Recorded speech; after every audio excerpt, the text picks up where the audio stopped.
and Two-Spirit people who have gone missing all across this country because of the colonial war against Indigenous people.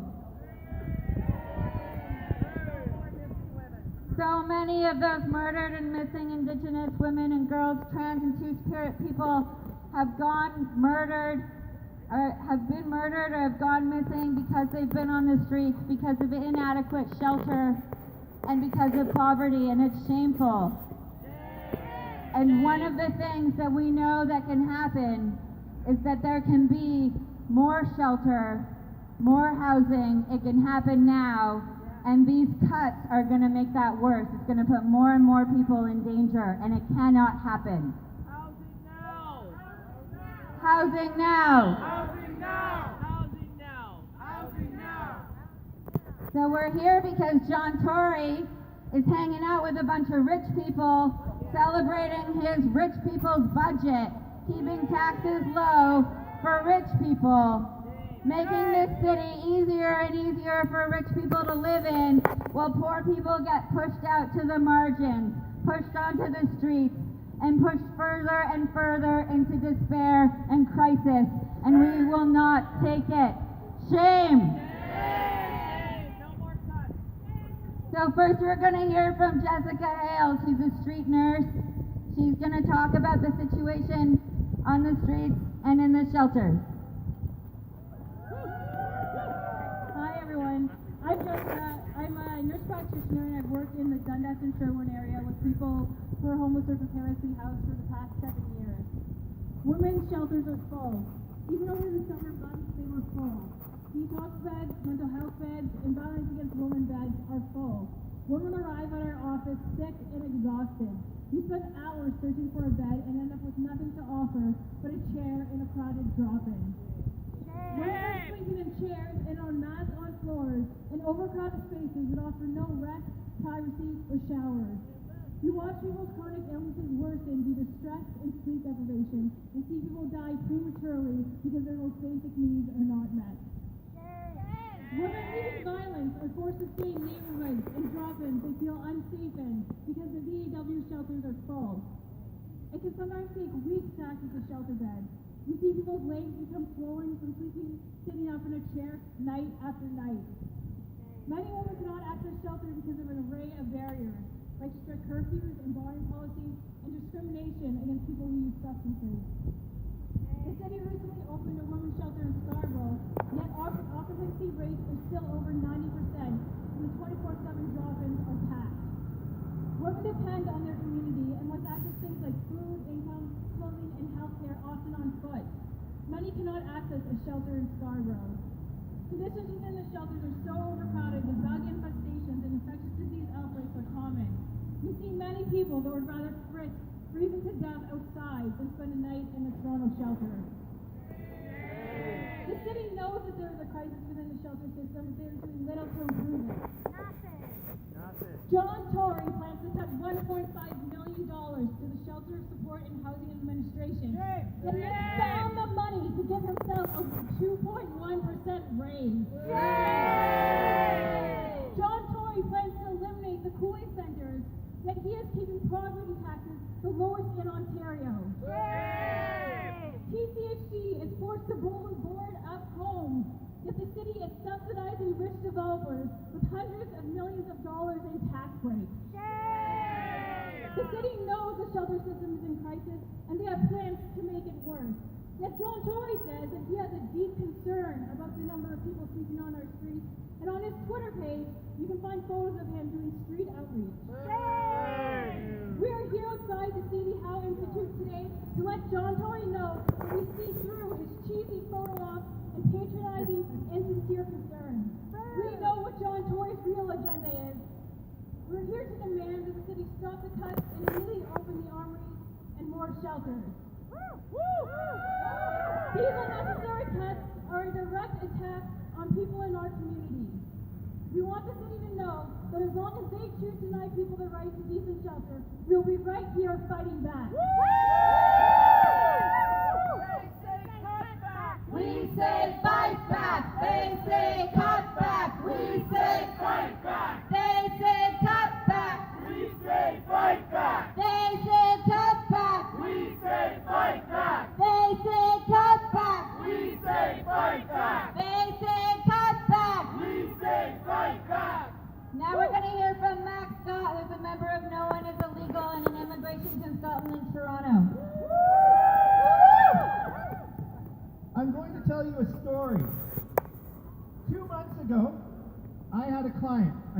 non-status client.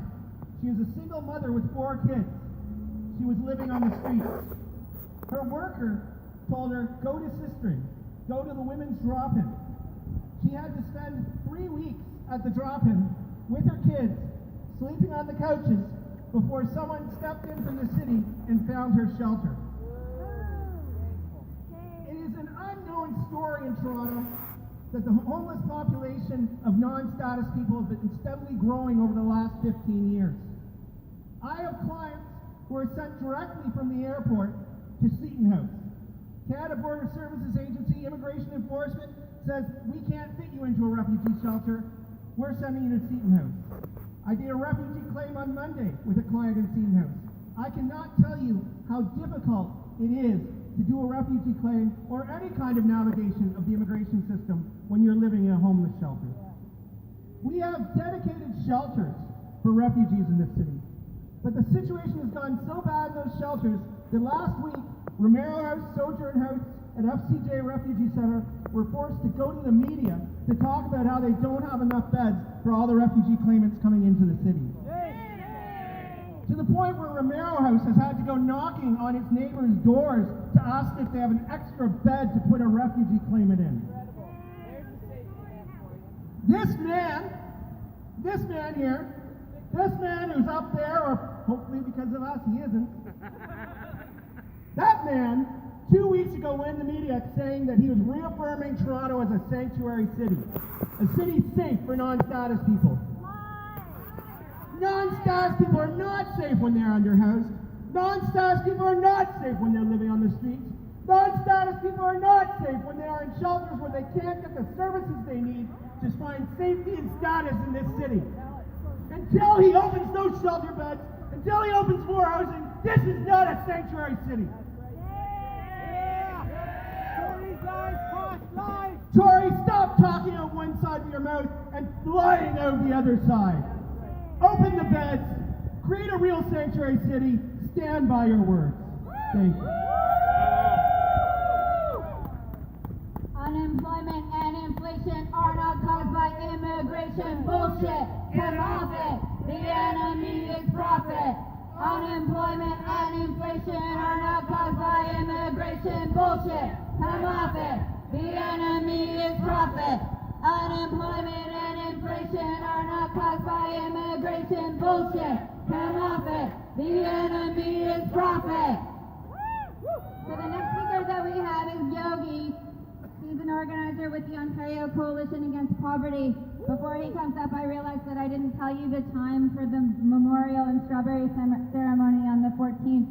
It's at 12:30 at police headquarters, which is 40 College Street. So please come, and it's a very, very important time that we come and we both remember those who are murdered and missing, and also fight back against Canadian colonialism and against these horrifying deaths and tragedies that continue on the streets of our city and our country. Now we're going to hear from Yogi, who is an organizer with OPAP, about the ongoing lies of Tory, who just continues to tell us how much he cares about poverty and homeless people while continuing to slash the budget and attack people behind closed doors. Hello everyone. You know, it's not a surprise to anybody at this rally that homeless shelters in Toronto are bursting at the seams, and that they have been overflowing for a very, very long, agonizing time. But you know what? I don't think it's a surprise to any of these people behind these walls either. It can't, because countless media articles have been written about the fact that homeless people are dying in the streets. The city's own report documents the difference between the total number of homeless in the city and the little number of beds that they offer people. They know this. But the difference between all of us and the difference between them is that we are not prepared to let our people, the poor, the homeless, and the working class people of this city, be collateral in the service of their agenda of enriching the rich, of austerity. And enriching the rich is precisely what the people behind these walls are prepared to do, and they've got just the man at City Hall to do it for them. Mayor John Tory. That's right, Mayor. Rapport in a different package. Now, Mayor John Tory, generations of his family have wallowed in wealth. In November, when we went out to his home, his multi-million-dollar home, in a downtown condominium, to show our Bursting at the Seams film, he went on the media, didn't comment about the fact that people are dying on the streets, but said that it was unfair. It was unfair that we were showing up at his doorstep. Unfair. You know what's unfair? People dying in the streets is unfair. People not knowing where they're going to sleep at night is unfair. People waiting more than 10 miserable years on the social housing waiting list is unfair. Yes.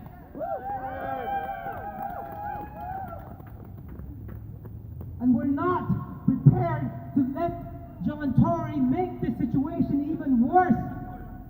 He's prepared and he's proposing to City Council to cut more than $1 million in funding to the Shelter Support and Housing Administration. We know what this will do to homeless people in the city. We know what it will do to people in Toronto community housing. There are no beds in the city for people right now, and there will be even fewer once Tory implements these cuts. But you know what? We're here today because he's in this building, but we've been to City Hall, we've been to his house, and we'll go everywhere he goes because we will not let him destroy our lives.